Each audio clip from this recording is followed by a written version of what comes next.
Hello, welcome to Undisputed Boxing. We're back to review Anthony Joshua versus Alexander Usyk. If you're new to the channel, we try and do this at least a couple of times a week. Predictions, reviews, boxing news. So if you're new to the channel, please like and subscribe. I'm here with a very wounded Rick. We didn't watch it. You watched it somewhere else. I was watching it at a sports bar in London with a few friends. Yeah, we both obviously got this one wrong. I think just to recap, I predicted a knockout, a late stoppage for AJ. I think you went points, AJ. Tight points. Yeah. Which actually it wasn't too close. It wasn't too far away on the scorecards, which was pretty scandalous. But we'll come to that in a minute. But yeah, what's your take on it? Break it down for us.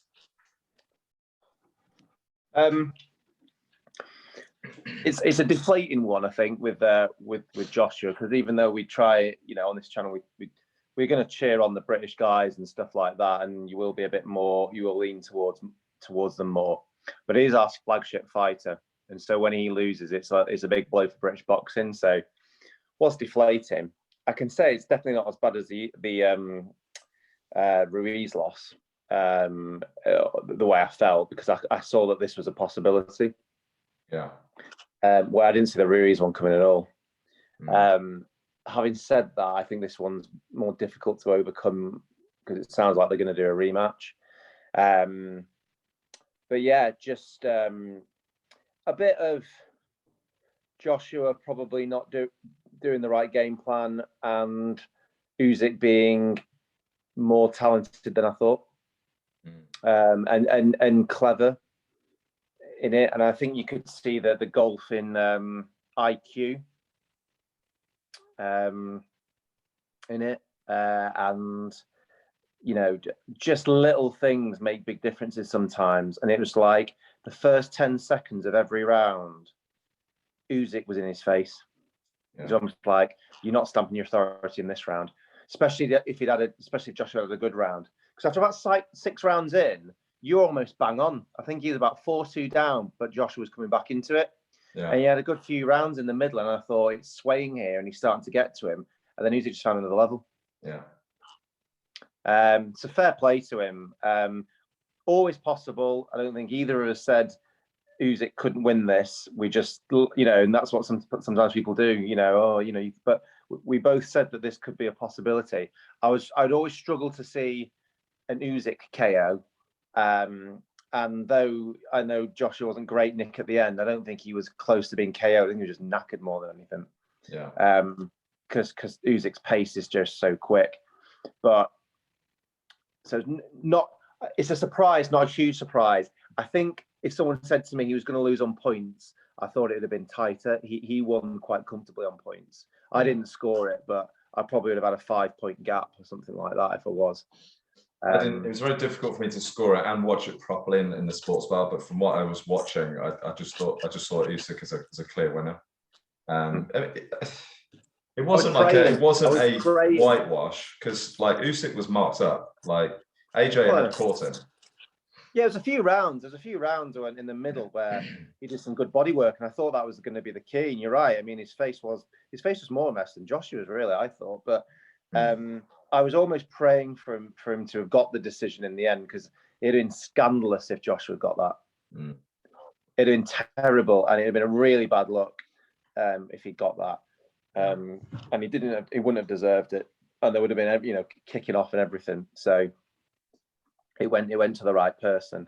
But you've watched it back, so I've watched it with pissed eyes and trying to remember it, and I'm still quite not hungover, but very tired from like a double weekend and a weekend at the races as well, which was also bad because he didn't win the races. Yeah. So what was your view on watching it back? You see anything else that you wouldn't? I knew that I'd need to watch it back, because you know what it's like. I was in a sports bar with like 10 mates, and it's absolutely packed to the rafters. You know what it's like. You can barely get like the waiter's attention. You're trying to get drinks, and you're in a round, and what do you want? And I'm like trying to watch it again. It's just, I can't watch it properly.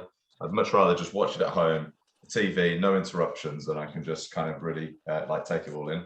That is, so after watching it back, I think it's really difficult to give AJ any more than 2 rounds. And that's not to say that he did have some success, but even in some of the success that he had in those rounds, Usyk probably still won the round overall. And I'd probably give AJ 2 rounds, maybe 3, but you can't really give him any more than that. And a lot of people are sort of criticizing, saying, well, he should have imposed himself more, move forward. It's easily said than done.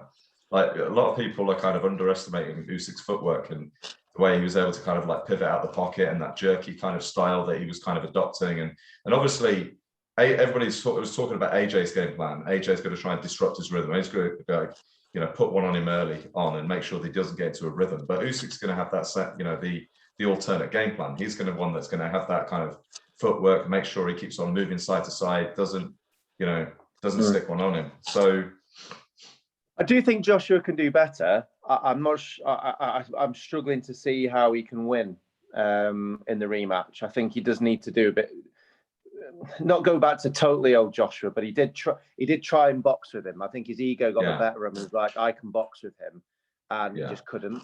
And to be fair, it was clear within the first minute when he'd been cracked twice in the face with the right hand. I remember after that first round just going, this is not good. He'd been cracked twice. And I was like, he just makes it look so easy. And he's not like a big puncher, Usyk, because again, I don't think Joshua was ever in trouble, other than towards the end. But I think it was more exhaustion, because in the 11th round, Joshua's body did what it's done before, where he just goes slumpy. Yeah. And it's all because he's gassed out. Yeah. And I think that's another problem for him, sticking at his pace, because I think his tactic might be next time round to go for it and put it on him a lot more. Yeah. And he may win some of those rounds just because he's kept Usyk in his box, and Usyk probably, while Joshua's in that mood, won't take as many risks. And Joshua might just do it through bossing it a bit. And he might be like 3-0 up, but he probably won't get to him properly, and he'll have nothing left and could get stopped. Yeah. I just found it difficult to see AJ winning on points, which is why I went for the knockout. And I was really hoping that he would have got rid of the demons of the Ruiz fight, and he'd be able to would see the old AJ, and he'd start to kind of move forward and impose himself, a little bit like he did against Dillian White, moving forward and sticking his tongue out. He's got that nasty look in his eye, a little bit with Klitschko as well. There just wasn't really any of that. But I do think AJ actually has a few stamina issues. Like, if he does really kind of go for it, he throws the kitchen sink. He needs to take a couple of rounds off. Like, it's not, again, it's one of those things, it's easier said than done.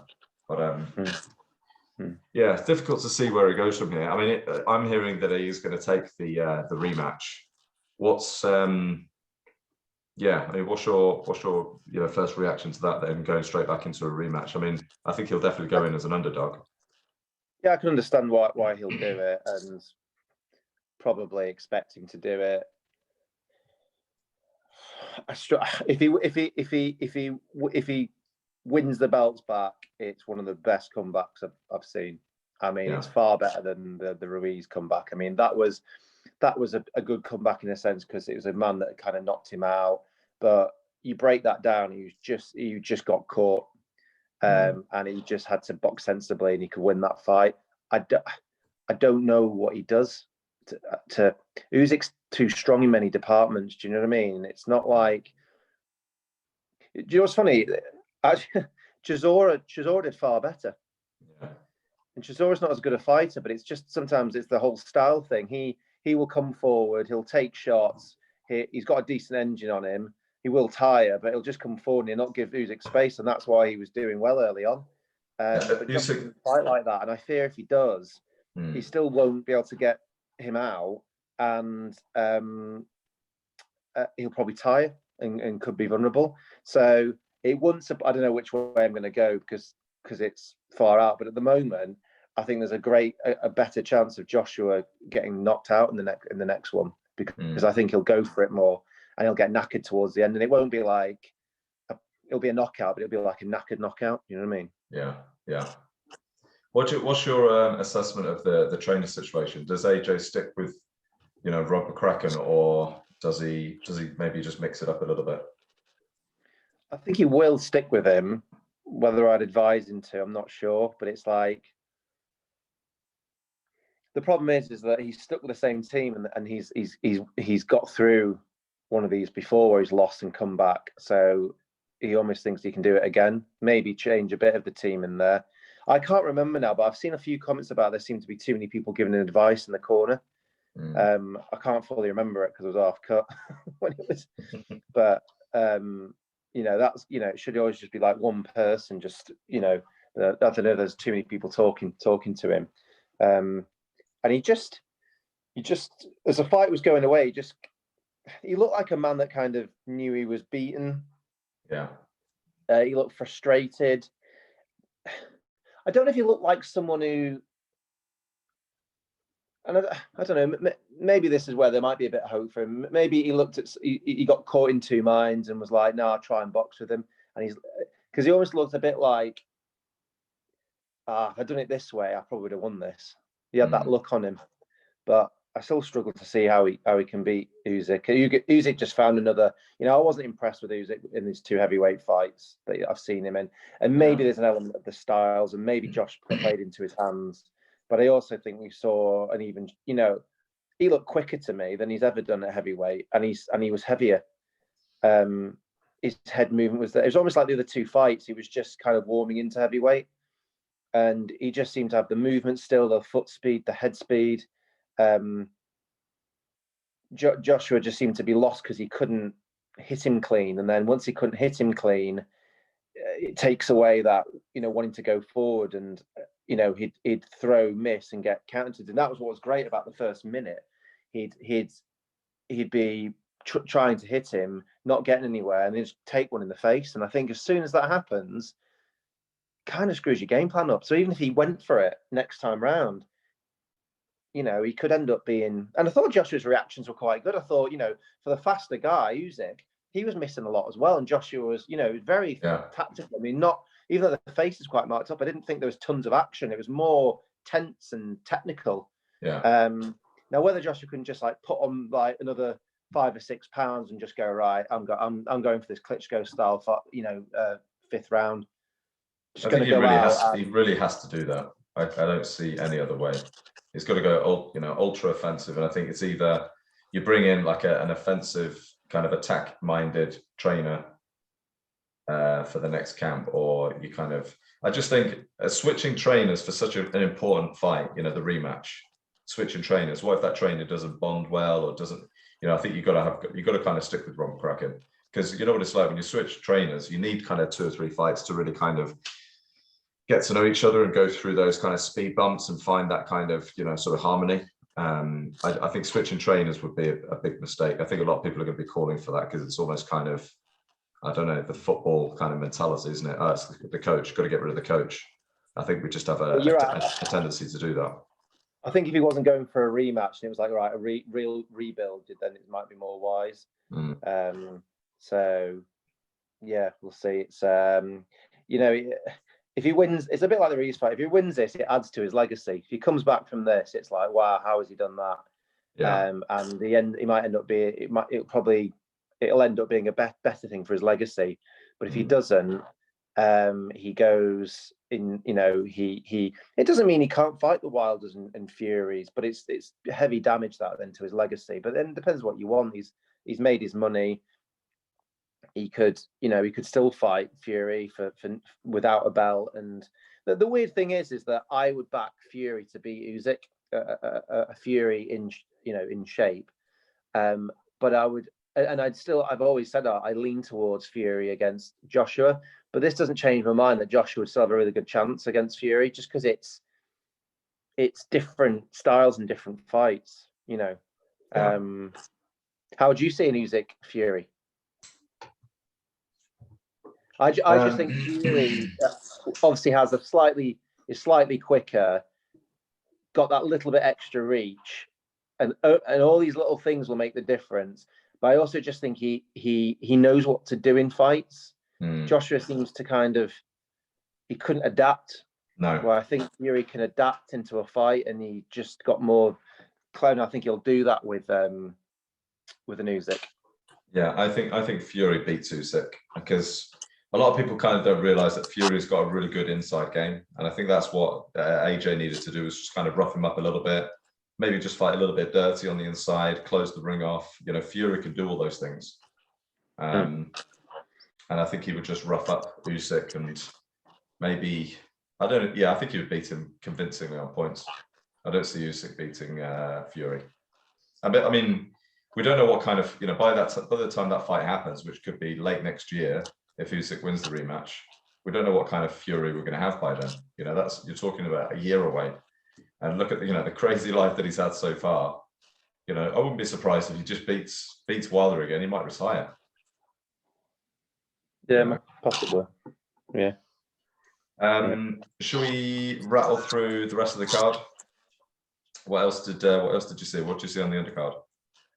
So 3 fights. So see a Coley, an atrocious opponent.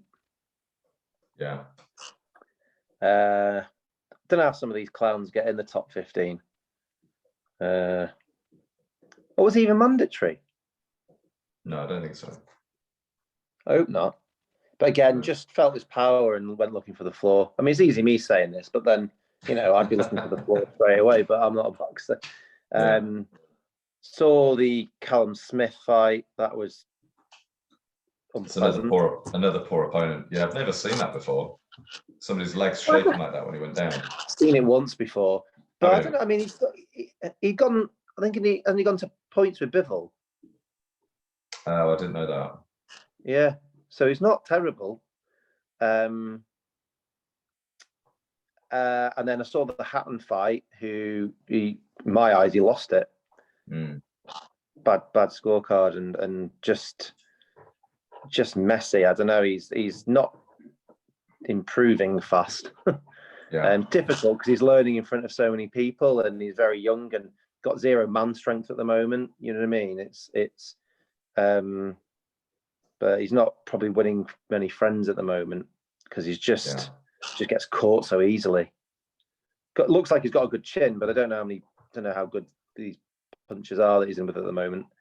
So yeah, that's a lot I saw. Right. Okay. Yeah, a bizarre ring walk.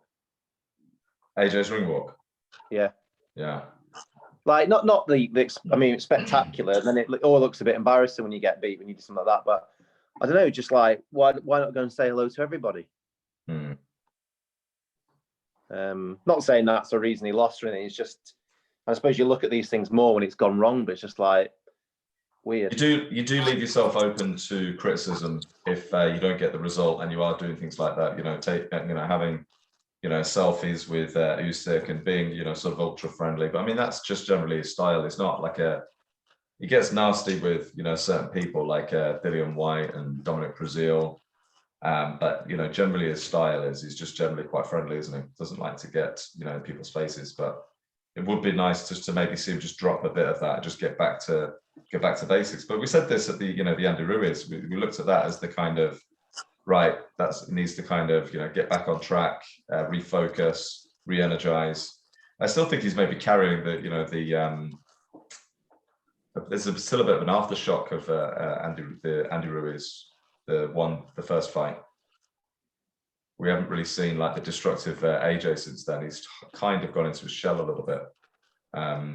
Yeah, I mean, some of it will have made him a better fighter, because I think he is probably a better boxer now and works on other things, and he is more round. But some of it about being, you know, a really, really good boxer is knowing which part of your arsenal to pull on at which times, and that's where I think he struggles. He seemed to, you know, in the Ruiz fight, he started fighting with someone you shouldn't exchange with and didn't have a plan B, couldn't adjust to box. And here it was the opposite. He was boxing with someone he probably should have been more aggressive with, and one didn't notice it, or two didn't know how to change. And this is where I think Fury can change in fights. Who's the guy who he fought who knocked him down? Fury, cruiserweight. Steve Cunningham. So he did a bit in that. First couple of rounds, it wasn't going great for him, and he just seemed to just change his game plan and just, instead of boxing, he was like, right, I'm going to have to rough him up. Yeah. So it's a different level. Don't get me wrong, he's not Usyk, but and you're right. It might just be that Joshua tries to do this. Everyone get right, go in there and rough him up, and he might work for 2 rounds, and then it just backfires and he gets knocked out. Yeah, it's one of many reasons why I was never really fully sold on Tyson Fury as he was coming up, because he went life and death with John McDermott. A lot of people think he actually won that, and then obviously Steve Cunningham put him on his backside in New York. The Chisora fights, just weren't that great, and I just didn't really But I think looking back, he was probably just not that very motivated, because when fair play to Fury, when he has on the big occasion, he's absolutely delivered, hasn't he? And shown different levels and different ways of beating different people. So yeah, there we are. It's over. The review's done. You're right now. It's just a blow for it. It's weird actually, because you see people there's like Buatsi and all the people at British boxing. You know what I mean? They're all just like stunned. So whenever Joshua loses, it is a blow for the whole kind of sport, really, or the British. Sport. Yeah. And the Yanks love it. You know what I mean? Hopefully, we're lucky to have two big fighters, and that we've got Fury next week. Let's just hope Fury, not next week and the weekend after. Yeah. Christ, if he gets beat, the Yank will never hear it from the Yanks will be even louder. Yes. So let's catch up again. We'll do this time next week. We'll do the prediction for Fury Wilder 3. And actually, there's a very good undercard on that.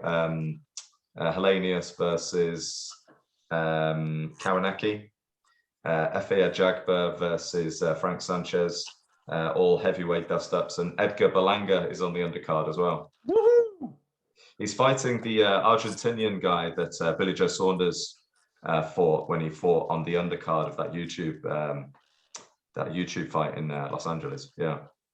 So it's actually a half decent fight. So yeah, we'll see how he gets on. And then so let's just do it next week. I don't think there's really anything to talk about like in terms of this week, fight wise. I know that Chris Eubank Jr.'s fight with Sven Elber is off. Well, he's got a replacement anyway. Isn't it the Liverpool card as well we've got to predict? Oh yeah. We'll do a prediction for that. Yeah. Liam Smith versus Anthony Fowler. So we'll do a prediction. Is there a BT card? Yes. Yeah, there is leading up to it. Is it Anthony Yard or Callum Johnson? Well, Yard. It's been announced that Yard and who's the guy that beat him recently? Lyndon Arthur. Yeah, they're rematching, aren't they? Yeah. I don't think it's that. No. We'll do the research before we do the video. Yeah. I know it's not a great card, otherwise it'd be in my head. I just remember that there's a BT card and they're gonna I don't know if it's part of the pay-per-view price yet or not. I would suggest it shouldn't be. Yeah, most definitely not. All right, let's wrap it up. I'll see you next week.